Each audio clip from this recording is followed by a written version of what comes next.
6 pertandingan sudah dilewati di round 3 dan Indonesia secara hasil untuk sementara masih on track dengan target yang diharapkan. Tentu saja dengan jeda waktu yang terbilang masih lama, segala detail yang kurang harus bisa dilengkapi. Yap, 4 pertandingan sisa bagaimanapun akan terasa benar-benar krusial. Dan setiap pertandingan ibarat kata adalah final untuk Indonesia, terutama saat melawan Bahrain serta China.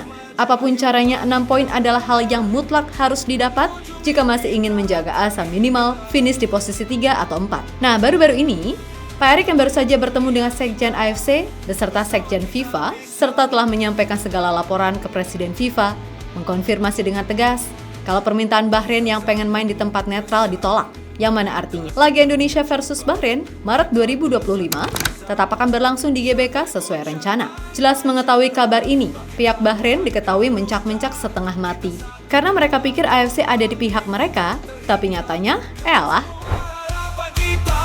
Ayo bangkit Garuda, menuju mimpi tak terhingga.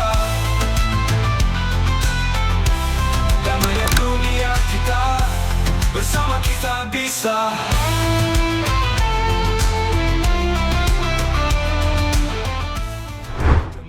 Sejenak kita lupakan dulu segala kabar miring seputar hubungan Pak Erick serta Coach Shin yang makin kesini makin gak jelas aja beritanya. Karena bagaimanapun, masih banyak hal-hal yang jauh lebih penting. Terutama soal perjuangan Indonesia di round 3 yang ibarat kata peluangnya masih sangat-sangat terbuka. Tentu kita tahu, dengan duduk di posisi 3, sejatinya peluang Indonesia untuk bisa bahkan finish di posisi 2 boleh jadi bukanlah hal yang mustahil.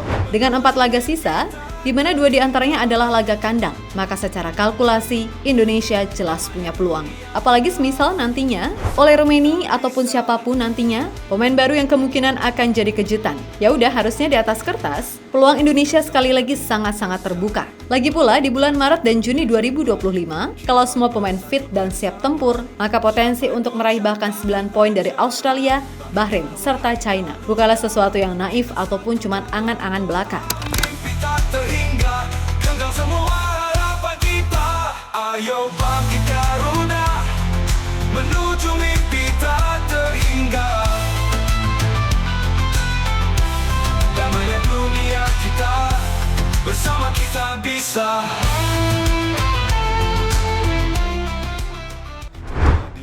Yap, di luar dari persoalan teknis, mungkin salah satu masalah non-teknis yang dihadapi adalah soal si Bahrain kocak ini. Tentu kita ingat kalau mereka udah ngajuin permintaan untuk main di tempat netral, yang mana sejatinya hal tersebut udah mendapatkan tanggapan dari AFC. Ingat ya, tanggapan, bukan keputusan.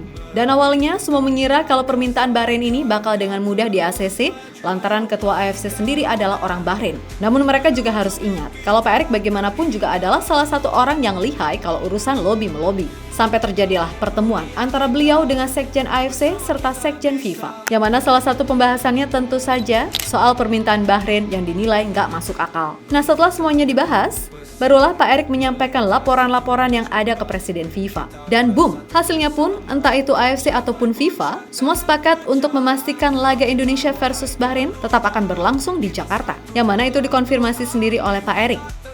Ya, kemarin sudah disampaikan oleh Sekjen AFC, pertandingan melawan Bahrain itu tetap di Indonesia. Tegas Pak Erick dikutip dari Nusantara Bowlers. Bro Bahrain pikir AFC akan memihak kepadanya. Tapi sekali lagi, di sini Pak Erick membuktikan kalau urusan lobby-melobi, walah emang keren sih. Dan udah dipastikan Bahrain akan mencak-mencak setelah mengetahui kabar ini. Karena pastinya mau nggak mau mereka harus datang ke GBK buat bertanding. Tapi kan sebelumnya mereka sendiri yang bilang kalau lebih baik WO ketimbang harus datang ke Indonesia. Ya udah, buktiin aja kalau berani.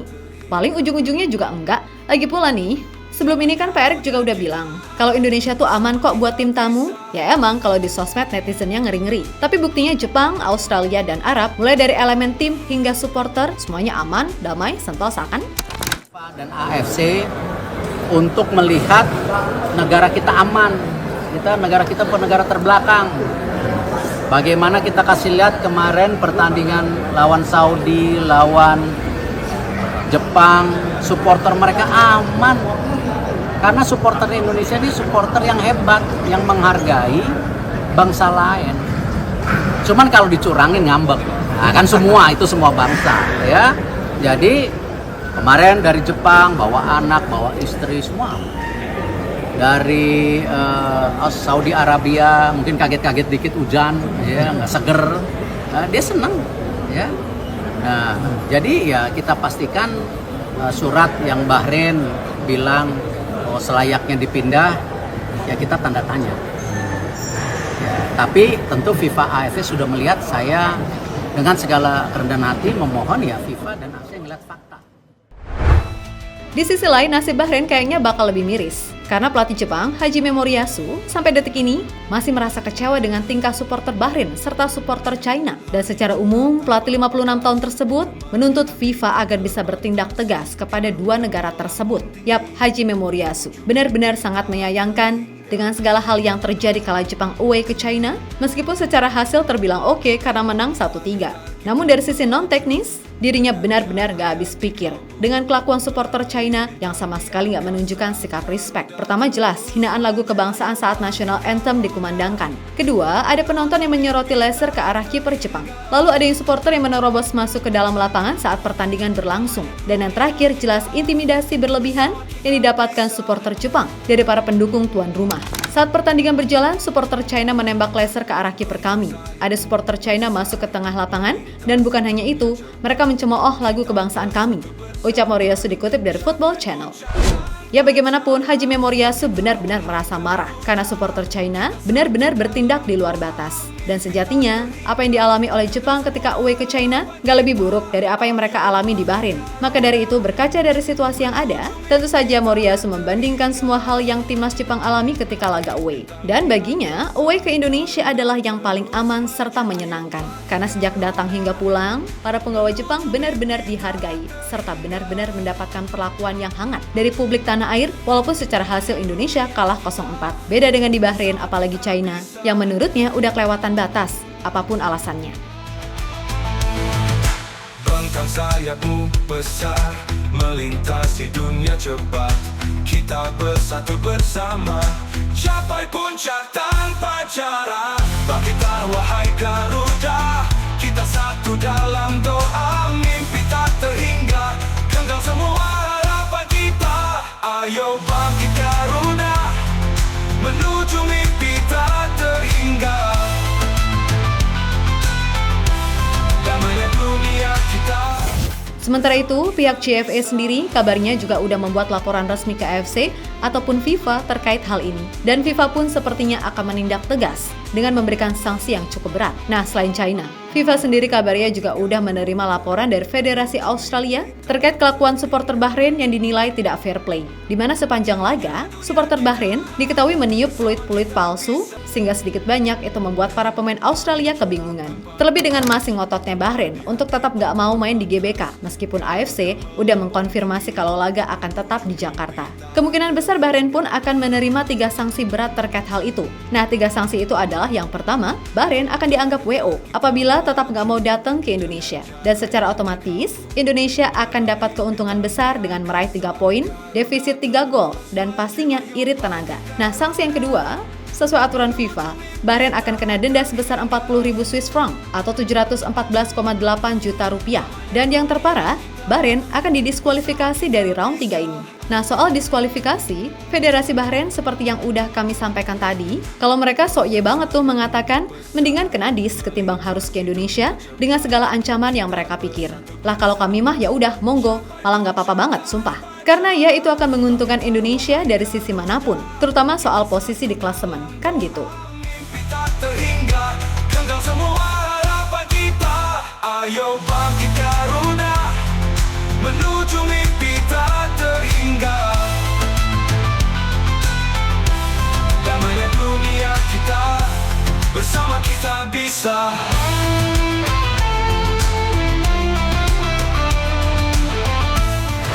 Yap, terlepas dari apapun, dengan segala hal yang udah terjadi, jelas untuk saat ini, anginnya sedang berhembus ke Indonesia. Tapi udah pasti kami pun inginnya bisa menang dengan cara yang gentle, non-elegan, bukan lewat jalur giveaway.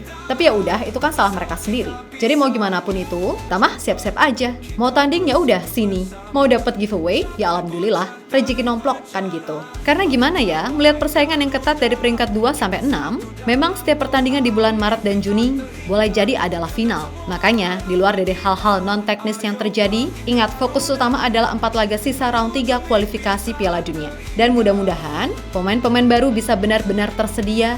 Karena kembali lagi, untuk menghadapi laga yang tiap matchnya berasa final, pasti butuh kedalaman squad yang balance dari lini ke lini. So tetap semangat Garudaku, untuk sekarang ini berjuang dulu di tim masing-masing. Jaga performa, tingkatkan kualitas, dan moga-moga aja nggak ada yang cedera. Kalaupun ada seperti Justin Hubner ataupun Michael Kors, ya udah, moga-moga cepat sembuh. Oke, kita Garuda. Damainya dunia kita, bersama kita bisa.